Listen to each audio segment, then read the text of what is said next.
Most of us get sick now and again, but what's it like to live in a house or a home that's sick? Can it have an off day, an off week? Here to tell us more is my guest, Paul Miles. So Paul, what is a sick building? Very good question, because there's so many different kind of energies that are going around. When I necessarily heal a building, it's the actual energies I'm healing. See, for example, you've got people that are always rowing, you've always got a headache, you just wake up feeling not very good. There's always things going wrong at home, you're always burning the dinner, the cups are always breaking. Everything that can go wrong goes wrong. And it's not necessarily the people that you associate it, it's not normally the building. 9 times out of 10 it is the building, and it's these energies that are coming up from the earth's core, if you like. So the building could have been built on an old burial ground, or there could be somebody that died in the property and they just haven't moved on into the light. And that's what we do, myself and my team of house healers or building healers, whatever you want to call us, will actually either visit the building or heal the building remotely, which is from a drawing. Right. So a sick building can encompass many things. Many things. It can encompass a spirit entity, Yeah, like a ghost or a spiritual person who's passed over and come back. that's it. They don't want to cross over. They don't want to go into the And light. it's creating this atmosphere, which I can imagine is seeping into the structure of the house. Yes, that's right. Yeah. So can you not cure one particular thing at a time, or is it much easier to cure the whole house? I find it, from my experience, to actually cure the whole building.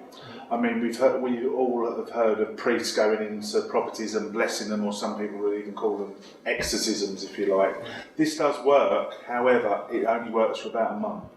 Whereas the energies that we're healing, the actual earth energies, and we're sending everything that's negative, we're turning that positive and we're sending it into the light. It's being washed with a brilliant white healing light, which is from source. You can't get any more purer than that. So Paul, an obvious question, how do you cure a sick building? Okay, well, people often email me, or you can contact me through my website, or they phone me basically wanting their building cured. 9 times out of 10, these people want me to go to the house. I don't generally do that unless it's a last resort. How I normally do it is I would ask the person to send me an A3 plan. It's only got to be a ground plan. Doesn't matter if you live on the 14th floor of a tower block. Energies rise. So all we're interested in is the ground floor plan. So sheet of paper, name and address, top right hand corner, and we need the garden, living room, kitchen, as a bird's eye view. That's how we do it. And then with a pendulum, I would actually douse the property. So I can actually do it from the comfort of my own home. I don't even have to go anywhere. That's the beauty of doing it. And then once that's healed, I record the negative and positive energies. And it's then healed by meditation. Meditation, visualization, where me and another group of healers will then walk around the property, filling it with light. Basically, as I said, filling it with source light. So it doesn't really help to have a photograph of the house. It can do, because again, for the visualization, we can then go there, or in fact just heal the photograph. You can heal anything that needs energy. We've all got energy around us. We're all affected by energy, so we can heal it. It's fine. Right. So are you the one with the pendulum who does the basic? Basically, yeah. There are other sick building healers, if you like, around, because I was taught by the NFSH, which is a National Federation of Spiritual Healers. Is that how you first began to learn about sick buildings? It is, yeah. I was actually put on a course by them. So, because I am a spiritual healer anyway, I was actually taught by the National Federation. So it just seemed to coincide with things, really, and I got interested in it because I'd done dowsing before and pendulum work. Obviously, when you're healing people, to do the chakras, so I'd had experience with a pendulum anyway. Yeah. Have you been called upon to do other buildings apart from houses and homes, like office blocks? Yeah, there was an instant. A developer contacted me from London. I'm going back now. Probably this time last year, actually. Everything had been put on hold for this big development they were doing, and there was a lot of money involved in it, and it was just put on hold because of the recession. He saw an article that I'd written for Eternal Spirit magazine, and he contacted me, and he basically said, "Look, bit of a long shot, but I'm sending you the ground plans of these flats. Can you have a look at it for me?" So we did. We found a lot of negative energy to the left of the drawing, if you like. Don't know what was there before, but it was very intense. It was very strong energy, because as you know, energies, you can pick them up, they're quite weak, and this was very intense.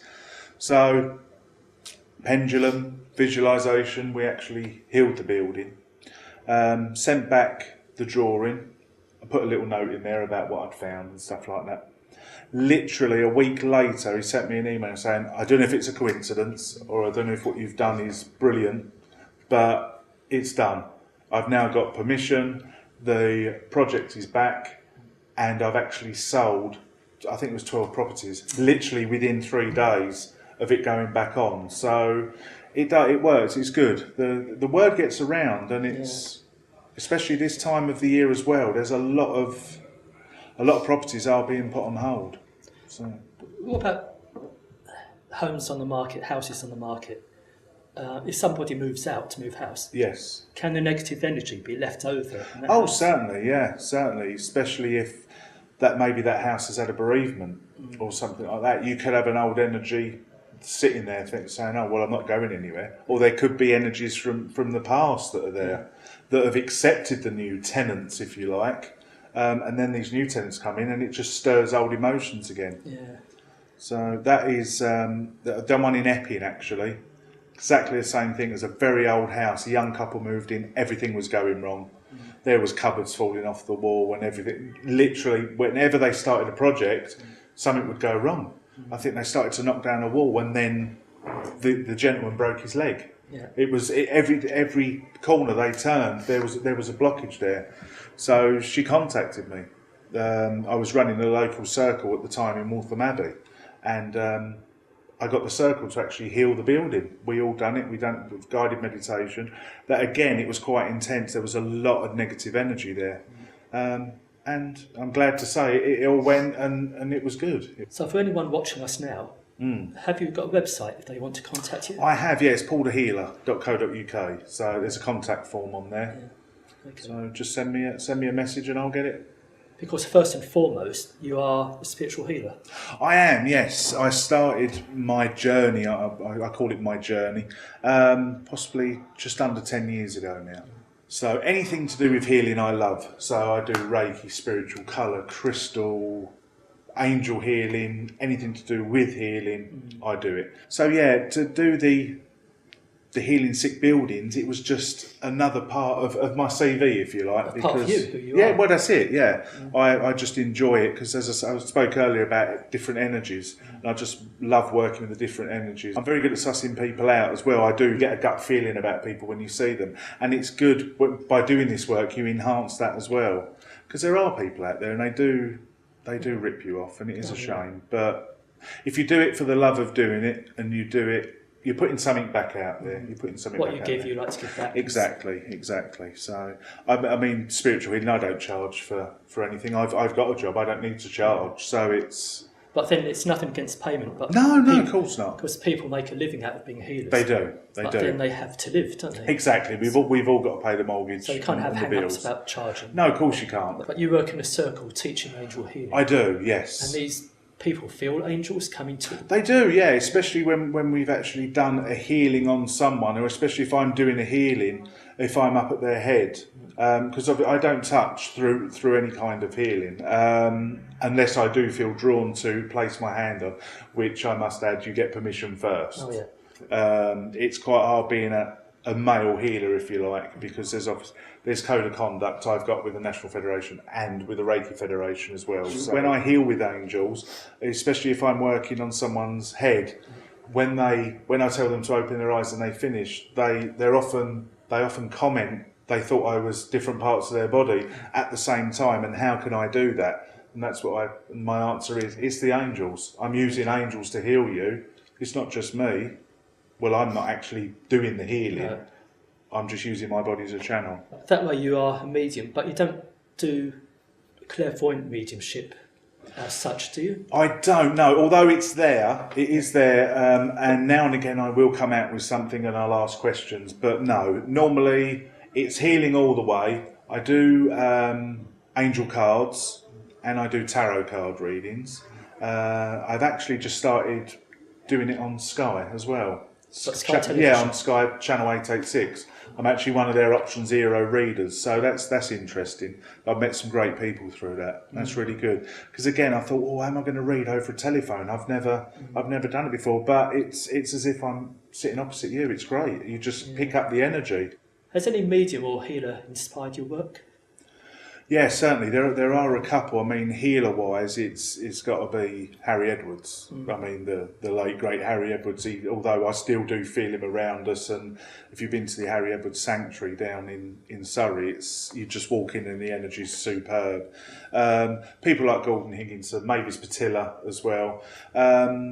Internationally, John Edwards. I mean, he's absolutely superb. A lot of people do doubt him, but I think he's very genuine, very genuine. And obviously we've got our local mediums as well, which we all like. Your Nikki Allens, your Tracy Higgs, and people like that. Your Tonys of the world, they do sell us great. Tony Stockwell. Tony Stockwell, yeah.